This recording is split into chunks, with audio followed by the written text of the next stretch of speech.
And I see everyone on social media gets very angry and you know, and I always say exactly what you're saying, to say, I don't care if someone thinks I'm inferior. I don't feel inferior, right? But such statements are a driver to, you know, driving this unity that we're supposed to be having as a country. The unity we're supposed to be having, nothing will show you that we're still not there yet. We're Nothing not will there. show you like bringing home a member of a different race. Yeah. You know, we Yeah. can sit here and say, no, I'm over it, I'm not racist. But watch what happens. I have a friend, very white guy, who said he grew up with a very racist father whose attitudes are just somewhere else. Right? Yeah. And it's helped for him, like Allan, to have gone to school with black kids and Because then, it's yeah, the Andrew experience speaks is different. to everything. You know, he would love it if you took him home to Ezola, to that house, and he just had a great time. So he met his wife. A black chick. Yes. And, you know, he would bring it, he told me he'd bring it up to the family hypothetically. Wow. So, Mom, how would you feel if I, you know, brought home a black woman? And all along, they're like, oh no, it's fine. It's fine. This is the new South Africa. And Hey. the day he did, All hell broke there loose. was tension around that dinner table. They let him and his now wife leave. Wow. But apparently afterwards, there were conversations within the family about how do we let somebody who's at the same level as our helper come in as a family member. Wow. As in, now this woman is going to... She's having dinner with us. She's not serving the dinner. Yeah. She's going to sleep in our linen. Wow. As in, she's going to use the same cup. She's going to bear our grandchildren. Yes. Even worse. Yes. Even worse. That was Wow. things just went out of control. This is now. This is like... This is recent. This is early 2000s. Wow. That this happens. And he said, so the family, he decided to split with the family, right, and stick to the wife, obviously. And boy, what happened when he had to meet, when she had to introduce him. Yo. Umlungu. Yay. Johnny. Umlungu. La. Ufervurt. Yes. You, Nanami, of all the men in the world. Umlungu. Umlungu. Wow. After the slavery and apartheid. Yes, and after what they did to us. Yes. Yeah, I can just hear the mom say that. We are going to get killed, Nanami. Oh. La. Do yourself a favor and find yourself a good black man. So now, you know, in my view, it's racism on both sides. Yeah, both sides. Yeah. There was resistance. Their children are now, the eldest is 16 and the youngest is 9 years old. The cutest kids, but it took years. It took more than a decade for these two families to understand each other. You're saying something very interesting. You know, it's true racism. It's racism on both sides, right? What I'm hearing on the white side is low-level person, not good enough for us. Yes. What I'm hearing on this side is anger. Yes. Towards these white people after what they did to us. You know, so it's the same from a racism perspective, but it's not the content is different. Why? You know, which then leads me to believe that we also haven't forgiven as other races. You know, psychologically, we're not over it. So no, we're not over it. We're really, it's all very well and fine to get that EE position. We're ready to deal with each other in the boardroom and everything. But are we willing to socialize together? That's Is Allan's family? Because when I chill with Allan at a bride with his family in mind, it means that Auntie Penny, yeah. Is that accepted by all South Africans? Because in this instance, you know, it's okay. Yeah. I could bring Allan to my home and this is not a problem. I'm not sure if this is the case with all South Africans. Yeah. Right. It's not. I'm not going to say I'm not sure. I know it's not. Yeah. It is not, you know. And for the same reason that you can bring Allan to your home for a bride is exactly the reason he's able to engage with you, because he didn't experience. He had no role. Yes. You know, he went to school with black people. You engaged with them immediately. They were not inferior in your opinion. You were in the same class. So as a result, it's easy to socialize. They made us look terrible on the sports field. It was like, God damn it. You know? In 1994, moving to, you know, the burbs was a challenge. Of course. I know of people who would wake up and find feces on their Yes. Because you're not welcome Why here. is it? You're not welcome. As black people, we shouldn't live. So I think you touched on something very interesting and I've been thinking about. Yeah. So where does each race's racism come from? If I look at the white race, it's based on fear. Simply, specifically getting into this country, and if you take a look at the Afrikaans population who created basically the apartheid, the nationalist party, it was all based on fear. Swart What? Yes. And as terrible as it may be to say this, that fear was partly justified. Because within 5 years of 1994, 4 of my neighbours were murdered. There hadn't been one murder in my neighbourhood before that.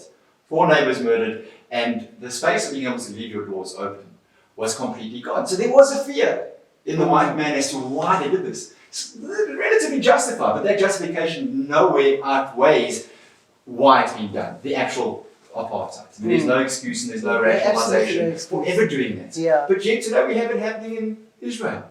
There it happens, right there, based on a religious viewpoint, not colour of the skin, because Israelis and Palestinians are ultimately brothers, descended from Abraham. But yet their perception is that you are Israeli, I'm Palestinian. So I can watch an Israeli child die and feel nothing. And vice versa. Yeah. Because in my head you are so wrong and you are so different to me. So until people are able to drop the story in their head about who they believe themselves to be, because ultimately that's all it is. It's a story. Who we believe ourselves to be is based on our past experiences.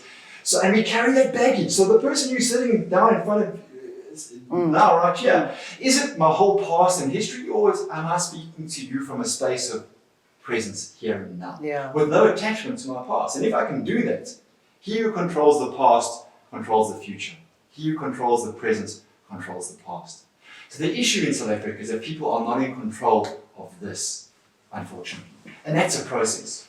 That's not something that happens overnight. It's a commitment that ultimately I teach. So I know how difficult this process is. But when you get it right and you can sit opposite someone, without a judgment in who you believe yourself to be and who they are, you can have an authentic conversation. And in that space, there's pure potential for growth and learning and understanding. But if in any way, shape or form I put a box around you, there's no authentic conversation. Because the person I believe I am is speaking to the person I believe you are. And the person you believe you are speaking to the person you believe I am. So there's 4 fictional conversations happening, and there's no one-on-one true authentic conversation happening. So until South Africans learn to give up alcohol, oh my God, it's a bugger up in this country. What does alcohol have to do with racism? Alcohol. Well, there's many factors in this. Alcohol degrades our ability to be in control of this.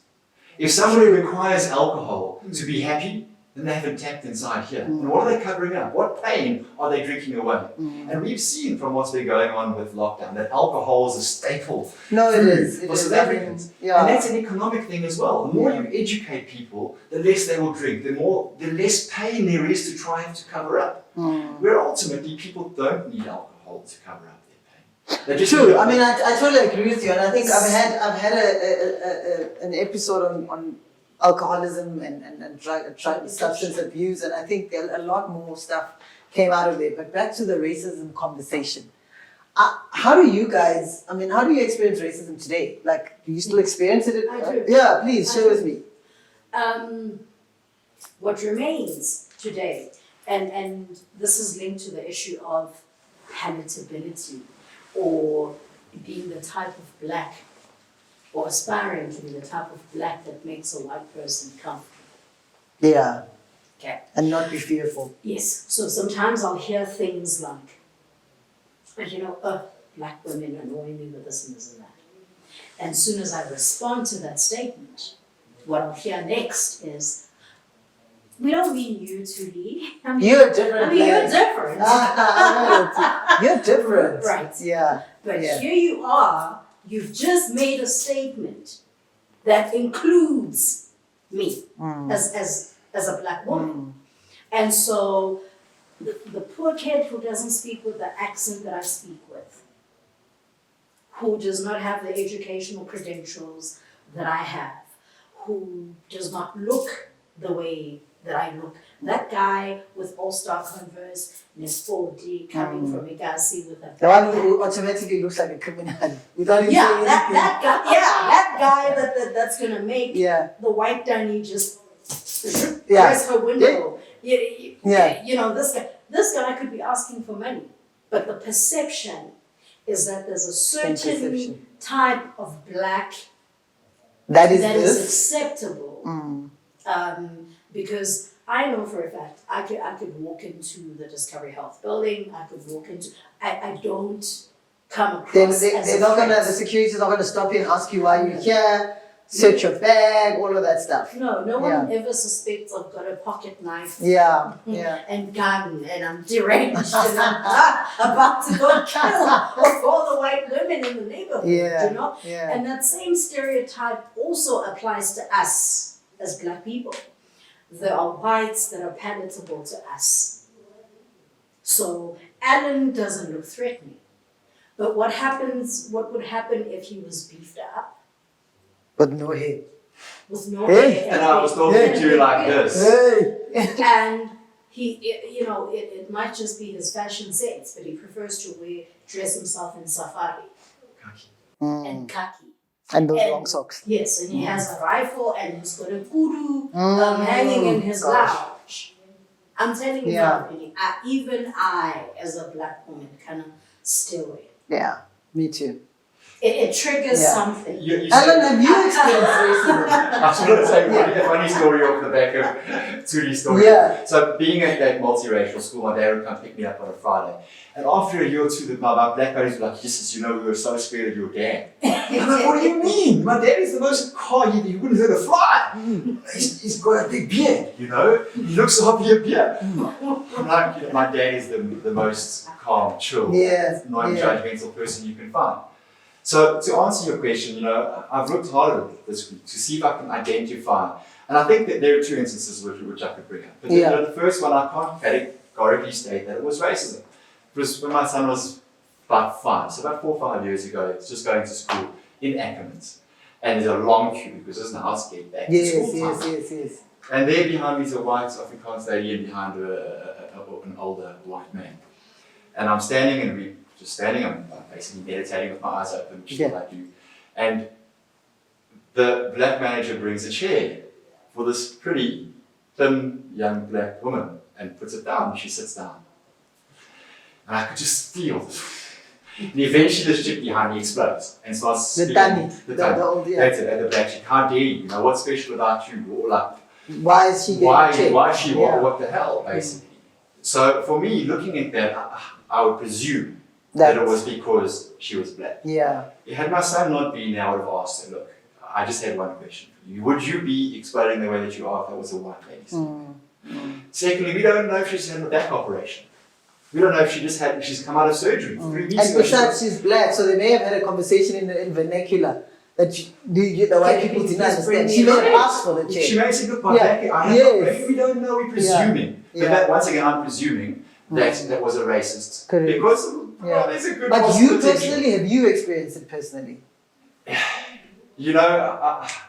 Through my son, yes. Yeah. So, grade 1, we sent my son to a private English school in Centurion. He's the only white kid in his class. Interesting.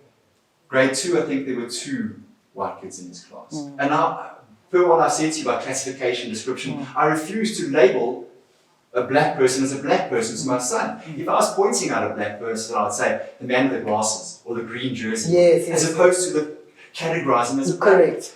One day my son came home and in the back of the car he said to me, Dad, why do the brown teachers treat me so differently? Why do they treat me differently to the brown kids? I said, what do you mean? He says, they scream and shout at me when I've done nothing. And the one specific example, which to this day he remembers, was a maths test. And he put his hand up and said, please, could I just finish this? I've got it, I just need to write this. The guy shouted at him, no, took it away. Right next to him was a black kid who said, please, I'm not done yet. Okay, just do it quickly, wrap it up.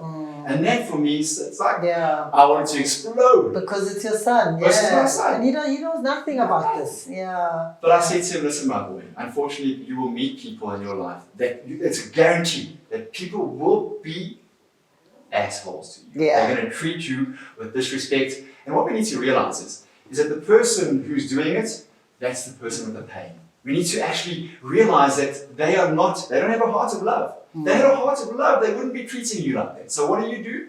You let them feel your love, and you give them love back. Not judgment, not resentment. And in that way, you've got to have 2 to tango. It's so difficult. It's difficult, especially where in this country. Let's just touch on mental health for a second. Let's just say a black guy, loses his mind and he starts attacking me and I end up dead. It's easier for people to see that as a clinical issue, as a case of Usipo lost it and ended up killing troops. If you were to have the same episode and I end up in the mortuary tomorrow, in South Africa, Allan, forget it. This is not going to be reported in the media or anywhere else or narrated ever as Al just lost his mind and truly passed away. It will go down the history books as a racist attack. We still see race in this country.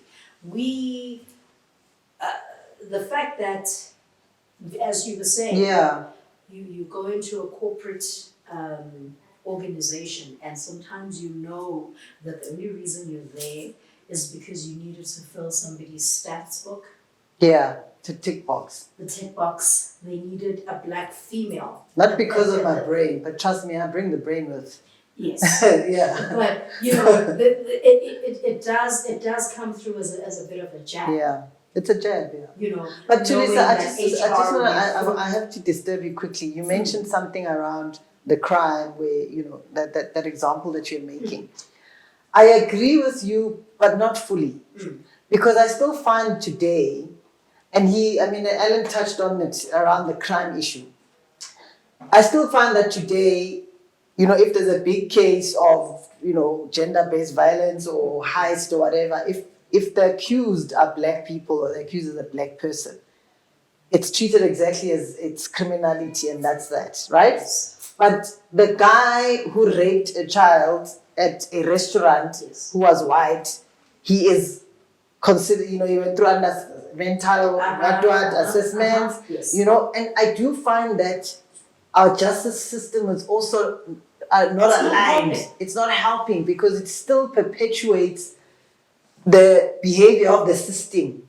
Whilst we as the South Africans are trying to move on and integrate slowly and independently think and not assume, the system is forcing us because we're not held accountable. If the white person kills, some white person killed his girlfriend in the bathroom. The case is dealt with. It's prolonged for a year. It's dealt with differently. Where the Tsehofatso case, where the guy burnt his girlfriend, and it's a pure criminal. The guy will not go through a mental assessment because they think there might be something wrong, and that's linked to the disadvantaged ways which we had before, where we were not exposed to psychology. We didn't understand. I wasn't even aware of that. Yeah. I mean, that's insane. No, it is. But that's exactly what happens, right? And also the issue that Allan brought around, you know, when the black people started moving in the burbs, the crime started happening. And I totally agree with him. You know, the crime, the stats increased, and because now black people had access to this environment. You know, previously And they didn't have much. They didn't have much, and you were not allowed to find yourself roaming around in Parktown. Why? What are you doing? You know. And now with democracy comes freedom of movement, which then gives, you know, the criminals access. And these are just criminals, not necessarily that they're black. It's because there's a lot more black people in South Africa, and that's why there'll be more black criminals. The demographics, right? Interestingly, So, it was a trigger. But I mean, you know, these guys now have a much bigger They have environment to go steal. It's one thing to see Natural. it. Yeah. It was a natural occurrence of what happened. Yeah. It's one thing to see it or to be exposed to it compared to when you don't see it. A reformed criminal once sat me down and said, you know, I became a car hijacker simply because when I realized that there are places such as Parktown, Hey. Bryanston, Yo. I had never seen. Dude. I had never, you know, I had I come Let's home. get the cars, guys. Yeah, I come home to a home where everybody's using a taxi. There's not a single car. I've never There's seen. probably one guy in the hood Yes, that that has a car. transports everybody. And everyone knows that guy. And it's like, manje, guys. He was like, sis, when you pass there, man, it's one car per person. Yay! Family. Yes. So he was saying it was so funny because he didn't feel guilty. Because Yeah. I asked him, he said, no, sis, we used to tell ourselves, what's taking one car from Daiman? Because there's He's got three five more. cars in the yard. And he said, and Yeah, I asked him that's why quite it interesting, was racial. And he said, no, man, this is true. And then when we see you driving past, it's like, now my babies, I want So to those one in of your us. car. Yes, Yeah, yes. we're waiting Yeah. for the vulnerable old Danny Ah. who's white, but they would research. This is the thing. So they wouldn't hijack Danny who's left with one car. They know So how many they cars. know Oh, her husband has that's a car, a skill, her son right? has That's a car. yeah. Because they check sometimes with databases Yes, from the yeah, insurance yeah. companies. He even went as far as saying they would check who has how much money. Wow. And said, we'd never hijack you because we know what's you live hand to mouth, from yeah. hand to mouth. Maybe your car's not even insured. Your car's not even Yeah. insured, but that guy, we're waiting for him, not you. Sorry for the trauma that you're one of the motorists and you're seeing people coming and blazing guns. So it was very targeted. Also at that time that those things, even the black people that they would target was very specific. It's like or sometimes an attitude issue. Where maybe a guy who's a carjacker and you don't know speaks to you once and feels would say, okay, citizens are not manje, we're gonna find a way to get back to pay you. But as soon as they perceive you, even if you were white, if they met you and they're like, And they like you. Yeah. then you're gonna be safe and they're gonna let you pass on that highway, but Yeah. not if they see you as one of the snooty type. Yeah. So guys, I mean, I actually, when I wanted to talk about racism, it was very difficult for me to structure the conversation because there's so much to explore around this topic. And I think, and that's why I felt that, we can just bring in any angle and because trying to structure it systematically is really going to take us forever. I want to talk about the social issues and how racism has contributed to that, and what is our role as we sit here in today to kind of evolve and change that. we spoke about people being moved to Soweto, and obviously with democracy, people are now able to move to the West Rand, to Centurion, to everywhere. There's the scales are changing, but obviously not fast enough. There's still a huge population that still lives poor, and to a certain degree, I mean, not all that is as a result of racism. Some is as a result of people just not wanting to get off their asses and do something. But what is our role? What can we do today? I think the first And it is what we can do different if you're black or white. So as a white male, is there anything that you can do that a black female cannot do? No, I think we can both do whatever we want to do ultimately. Yeah. In my world, my philosophy is to transform each individual person and allow that butterfly effect to go ahead and transform the world. So my role is to teach people what I teach, which the natural result of is to apply this, what I've been talking about today. So I'm actively involved in transforming society from that perspective. I've done a lot of work with previously disadvantaged guys that we've worked with and given this information to and allow them to connect to this as well and improve their life. I mean, I had this black girl who I met when she was, I think, second year, third year of varsity, and I took her through my course. And when she got her honours degree, she said to me, "Al, you know what?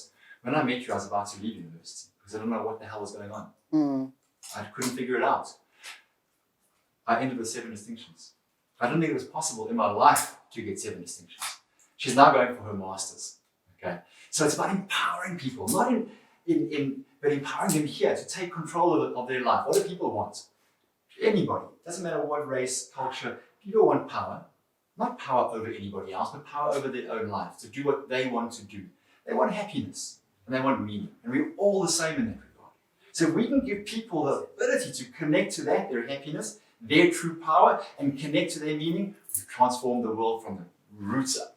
Yeah. It's Dalai Lama that said, if you teach every child to meditate, we'll get rid of war in 1 generation.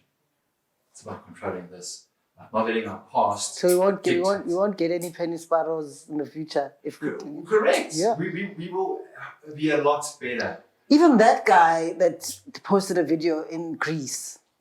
Yeah, I don't know what his name is. Yeah, I don't know. I forgot what his name was. But, it's things like those that make us think. Shake your head. There's this racism today, it's so intentional.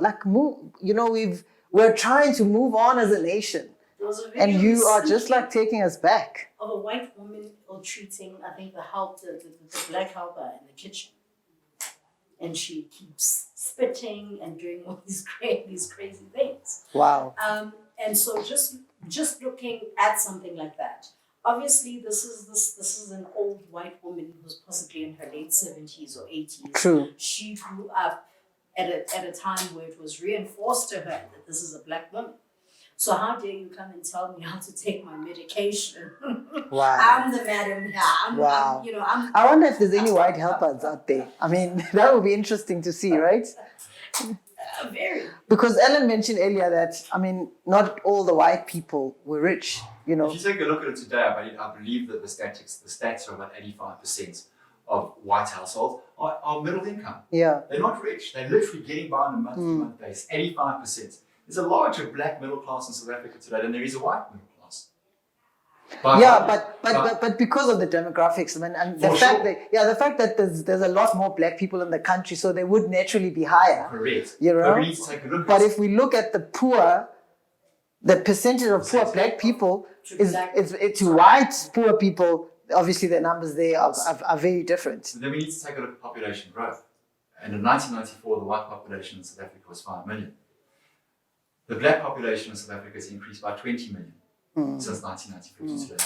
So this isn't about pure economics. It's about educating people to understand that when they have one child, like I have, and I won't have another child, then you can look after that child and give it the best. If you have 10 kids, 5, then they are doomed to perpetuate the cycle of poverty. True. You're right. There are other aspects, yes. So that's it. So for me, I don't look at it as racial, because then I'm going to say to myself, okay, do we want the white population to be as economically disadvantaged as the black?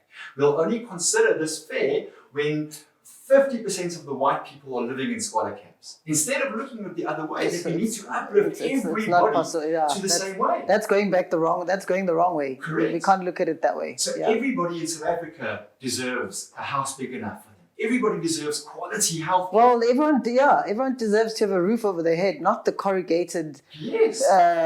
iron. You know, when it rains, you can't hear each other speak. You know. I think one of the things that we were missed out on in this process of reconciliation was to assume that Dada Nelson Mandela could stand there and talk about peace and reconciliation, whereas the entire apartheid system was traumatic. It was traumatic. And nothing has been done about that post-traumatic stress. No, disorder nothing. That's what people have suffered. Yeah. And so, Well, they did try with the Truth and Reconciliation Commission, but that was not done properly. that is nowhere near therapy. No, I know. It's I know. rehashing the past and reinforcing the past. Yes, At least someone had some idea that we need to talk about this thing, but obviously it wasn't done properly. But like Allan was saying, if I witnessed my father or brother or mother being shot by a police officer outside my house or at school or whatever it is, and these were real experiences of that 1976 generation, if you were one of the Mandelas, if your parents were incarcerated in Robben Island and you were robbed of a father, let's not think that by standing up and there saying and peace, making a speech, New and South saying, Africa, peace and love, and wearing the South rugby Africa. t-shirts and a cap. Well, hell no, Mama, It's not going to solve all the problem. It's not going to work because psychologically there are triggers. There are. And what you will find is that this level of self-talk and talk that is going on in these families on both sides of the spectrum is that you remember it. Every year on the 16th of June, they play that Sarafina movie. And I get angry. I do. And it when I watch it. And, it incites. But then because we're sitting at a time where we remember, yes, I was born in 1980. However, I have friends that I grew up knowing that so-and-so's dad is not at home because he's in Robben Island. Yeah. Because remember that the Mandelas and those guys and the ANC was only unbanned in 1990. Some of us are 10 years old. Our brains are fully developed. Yes. At some point, I remember driving to Lutuli House was still known as Shell House. Yes, I remember that. Yeah. Back in the day. And every other day after school, my uncle would go into Shell House and sit there. And there's no way around it, Penny. There's no way to act like we didn't know what was happening. We did. Some people that I know were already being taught as we were growing up because no one knew when this thing was going to end.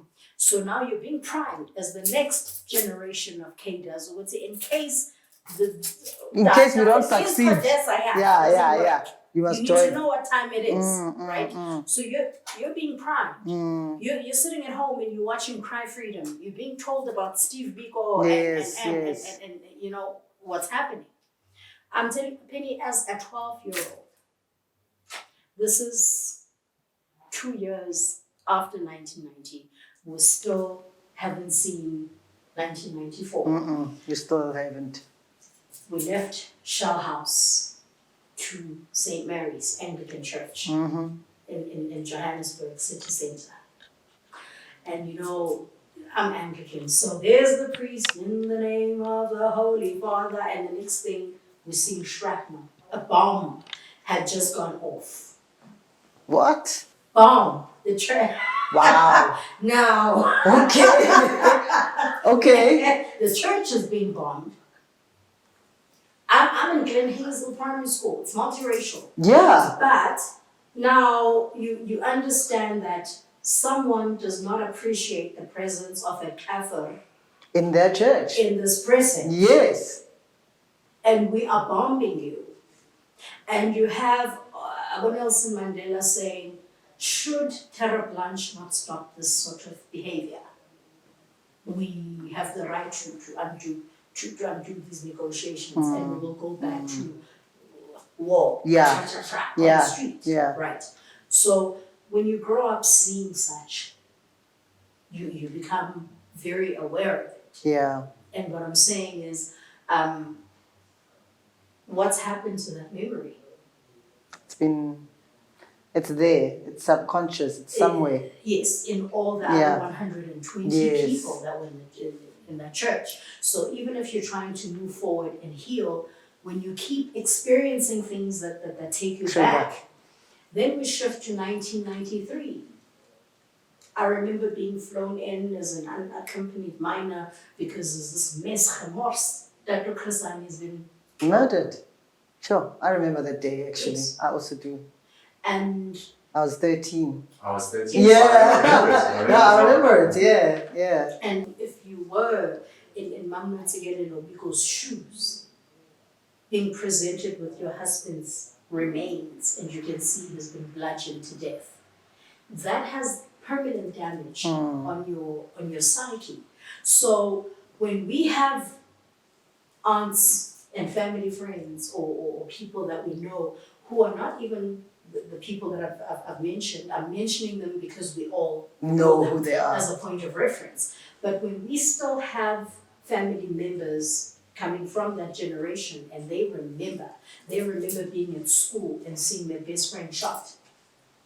If counseling and therapy and all those things have not been provided, who are we to then say they should not be explosive in their attitudes Yeah. towards a Yeah. member That's of the understandable. other Yes. race? That's fully understandable. Guys, I do have to wrap up, right? So, I mean, like I said, this conversation can go on for days. Yes. I still feel like we you know, there's a whole lot Lots to more. unpack. There's lots to unpack, but I really appreciate the conversation because, you know, in as much as I have my own opinions and the way in which I see things, this conversation has allowed me to see things differently, and it's allowed me to think differently around how I view and box, you know, different races and how I feel Don't box them. Stop the boxing. That's the key here. Don't put yourself in a box Turn the or anybody box, else in a you box. know? So thank you so much, guys, for coming through and chatting to me on the hot seat around racism.